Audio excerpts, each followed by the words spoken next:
Halo sahabat pembelajar, kali ini kita akan mengkonfigurasi access point tipe WA801ND. Nah, jadi ini brand dari access point TP-Link. Nah, sebelum kita masuk ke konfigurasinya, kalian harus mengenal dulu apa aja yang ditawarkan oleh brand TP-Link tipe WA801ND ini. Jadi di sini ada sekitar 4 jenis tipe atau yang ditawarkan oleh TP-Link ini. Yang pertama adalah access point.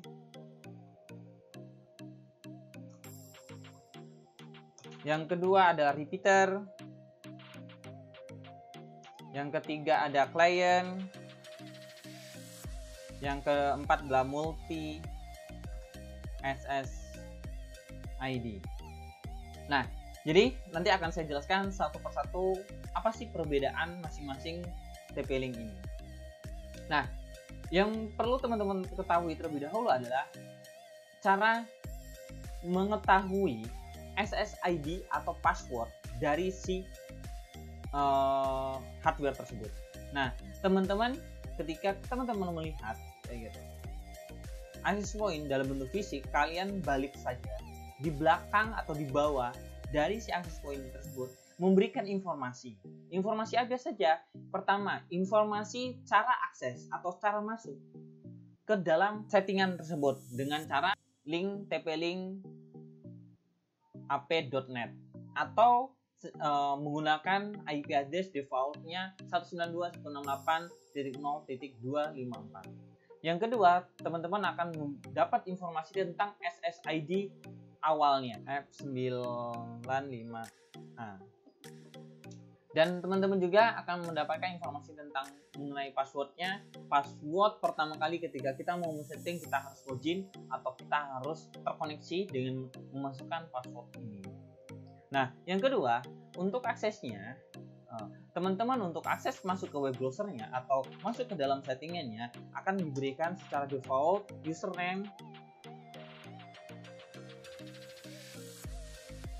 dengan nama admin dan password dengan nama admin atau dengan password admin. Nah, inilah informasi-informasi awal mengenai TP-Link tipe WA801ND ini.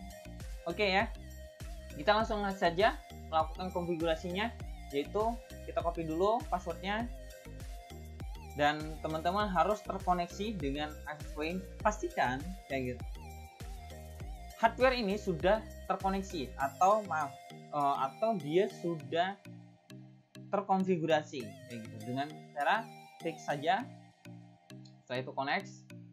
Nah, nanti teman-teman akan diminta untuk memasukkan password. Nah, jika sudah, teman-teman akan hasilnya adalah connected dengan memasukkan password tadi kayak gitu. Teman-teman buka web browser, bebas menggunakan web browser apa. Kali ini saya akan menggunakan web browser Google Chrome. Nah, setelah itu kita panggil TP-Link ap.TP-Link.ap.net. Gitu. Nah, teman-teman memasukkan user and password yang saya sudah informasikan terlebih dahulu ini tadi, yang teman-teman dapatkan di bawah dari si access point tersebut, admin.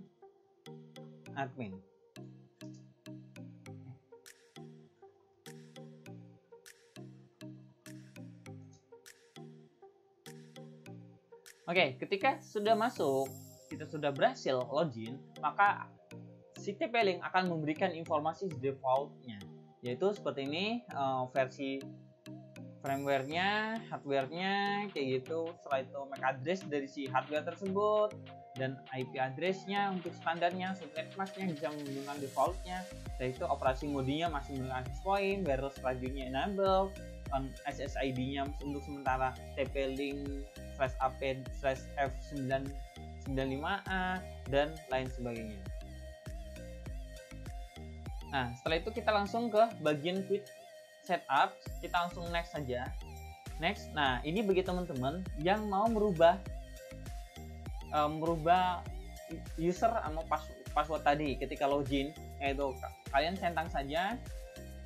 Nah, maka akan dapat memberi informasi. Maka ditulis saja sini admin awalnya berapa dan yang barunya seperti apa. Untuk sementara saya tidak setting dulu, kita next aja dulu. Nah, ini tadi yang saya jelaskan, di dalam hardware ini ada 4 jenis settingan. Yang pertama ada access point, repeater, client, and multi SSD. Nah, untuk access point tersendiri sebenarnya di TP-Link ini sudah diberikan informasi jelasan mengenai bagaimana cara settingnya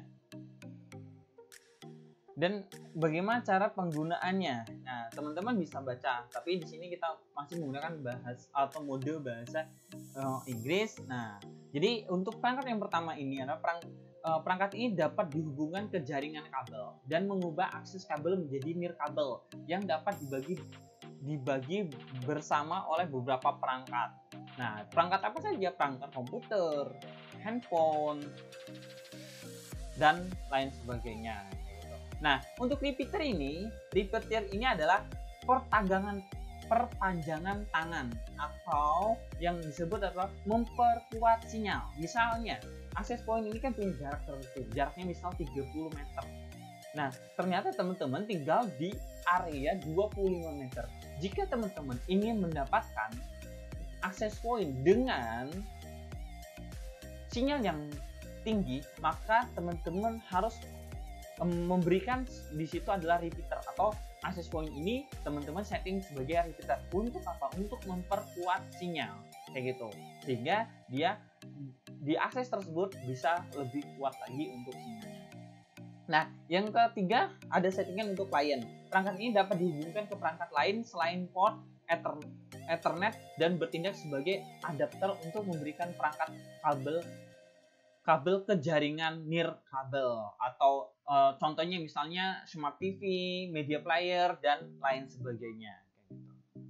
Nah, yang settingan keempat adalah multi SSID. Jadi perangkat ini dapat membuat hingga 4 jaringan nirkabel SSID yang berbeda, menetapkan masing-masing SSID dengan keamanan atau VLAN yang berbeda. Jadi kayak gitu. Pada intinya di access point ini, di multi SSID ini diberi 4 access point dengan nama SSID yang berbeda. Jadi SSID itu nama dari si access point kayak gitu, yang berbeda, dan dia menggunakan VLAN. Setiap jenjang atau setiap SSID itu tidak bisa saling berhubungan kayak gitu.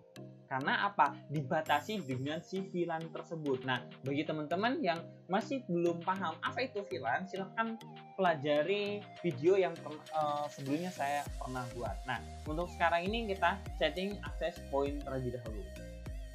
Nah, setelah itu kita rubah SSID-nya jadi SMK_Dewantara. Nah, ini yang kedua ada WPA2PS. Ini untuk passwordnya, defaultnya kan tadi seperti ini. Kita rubah menjadi Dewantara 24. Nah, setelah itu next saja, lanjut ke selanjutnya kayak gitu. Nah, di sini ada tipe dari si IP address. IP address Smart IP atau DHCP itu yang sesuai dengan konfigurasi yang diberikan oleh si access point tersebut. Kayak gitu. Defaultnya adalah seperti ini, kayak gitu, dengan subnet mask seperti ini. Nah, teman-teman di sini rubah aja menjadi static IP. Karena apa? Nanti teman-teman harus men-setting secara defaultnya, kayak gitu. Men-setting misalnya kita tetap menggunakan kelas C karena kapasitas dan kebutuhan yang kita butuhkan masih berada di kelas C, kayak gitu. Kita menggunakan 192.168.1.2 kayak gitu dengan subnet mask kelas C. Oke. Setelah itu teman-teman untuk DHCP servernya di enable saja. Nah, seperti ini operating modenya access point, wireless auto, SMK Dewantara, SSD-nya, WPA-nya tipe ini, wireless-nya passwordnya Dewantara 24, ini dan lain-lain. Finish, maka secara default dia nanti akan restart. Nah, ketika restart nanti kayak gitu, ini proses, maka nanti teman-teman akan kembali lagi masuk ke sini dengan IP address yang teman-teman sudah setting tadi. Kita tunggu aja sampai 100%.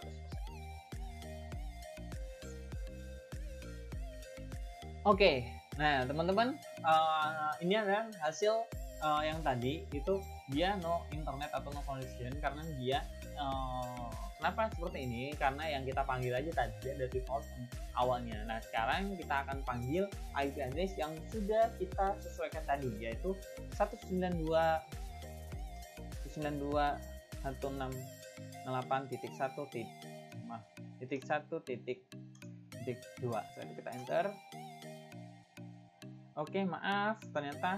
Nah, tadi kan SSID-nya masih standarnya. Nah, sekarang udah berubah menjadi SMK Dewantara. Nah, kalian teman-teman konekkan terlebih dahulu ya. Oke, masukkan Dewantara 24. Nah, oke, setelah udah connect, maka teman-teman panggil dengan 192.168.1.2 yang tadi sempat teman-teman rubah IP address-nya, atau saya rubah tadi kayak gitu. Nah sekarang masukkan lagi admin. Jadi tadi saya nggak merubah user atau passwordnya. Nanti teman-teman coba aja dirubah dan lain-lain.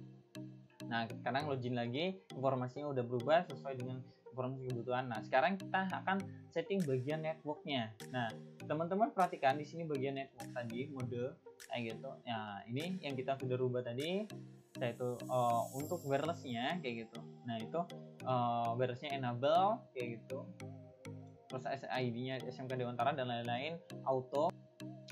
Nah setelah itu teman-teman di sini ada informasi-informasi yang lain. Nah sekarang kita bagian ke DHCP-nya aja untuk DHCP settingannya. Nah DHCP settingannya kayak gitu. Untuk gini, teman-teman tadi untuk default gateway-nya kita masih seperti ini ya. Nah ini default gateway-nya karena kita belum terkoneksi. Nah untuk start IP address-nya, jadi ketika teman-teman mengakses atau memberikan informasi kayak gitu, atau terkoneksi oleh jaringan SMK Dewantara ini yang kita buat tadi kayak gitu, maka range IP address yang teman-teman dapatkan itu antara 192.168.1.100 sampai dengan 192.168.1.199. Nah, inilah informasi yang teman-teman akan dapatkan. Nah, ini adalah lifetime atau kebutuhan berapa menit sih orang bisa login ke sini. Nah, jadi kita bisa membatasi orang bisa login ataukah 60 menit atau 120 menit, bebas teman-teman atur sendiri gateway-nya. Default gateway-nya domain-nya kita belum ada kayak gitu. Nanti kita setting ketika settingan yang lain. Nah, DNS server. Nah, DNS server ini ketika teman-teman udah terkoneksi oleh modem ya.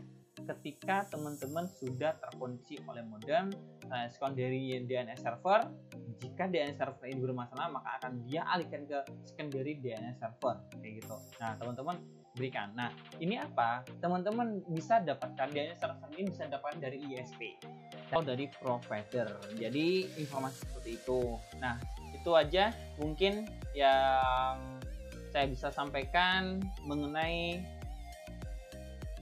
cara setting access point ini. Semoga materi ini bermanfaat. Terima kasih. Sampai bertemu di materi-materi yang akan datang.